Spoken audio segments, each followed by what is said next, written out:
Magandang umaga, ngayon po ay araw ng Huwebes, October 5, 2023. Update po muli sa lagay ng panahon.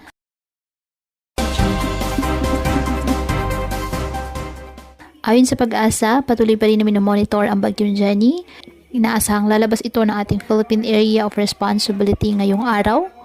Ngunit patuloy pa rin po na hinahatak nito ang hanging habagat kung saan siya naman po nagpapaulan ngayon silang bahagi po ng ating bansa. Nakatas pa rin ang tropical cyclone wind signal silang bahagi ng Northern Luzon dahil pa rin po sa sabing bagyo. Ngayong araw, apektado pa rin po ng bagyong Jenny ang Batanes at Babuyan Islands, kaya saan pa rin po dyan ang maulap na kalangitan na may mga pag-ulan na may kasamang bugso ng hangin. Ang mainland Cagayan, Apayao at Ilocos Norte, apektado rin po ng bagyong Jenny, kaya asahan din po ang mga pag-ulan na may bugso ng hangin.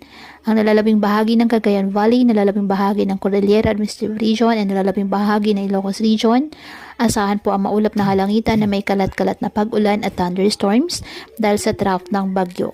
Ang Metro Manila, Calabarzon, Zambales, Bataan, Occidental Mindoro, northern portion ng Palawan, nalalabing bahagi ng Central Luzon at nalalabing bahagi ng Mimaropa, apektado po ng habagat, at ang nalalabing bahagi ng ating bansa, apektado ng habagat at localized thunderstorms.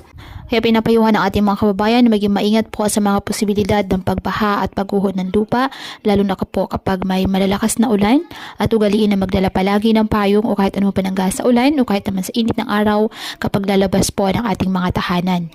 At yan po muna ang update sa lagay ng panahon ngayong araw. Muli patuloy po tayo na mag-ingat at palaging tandaan, God loves you. Stay safe and God bless.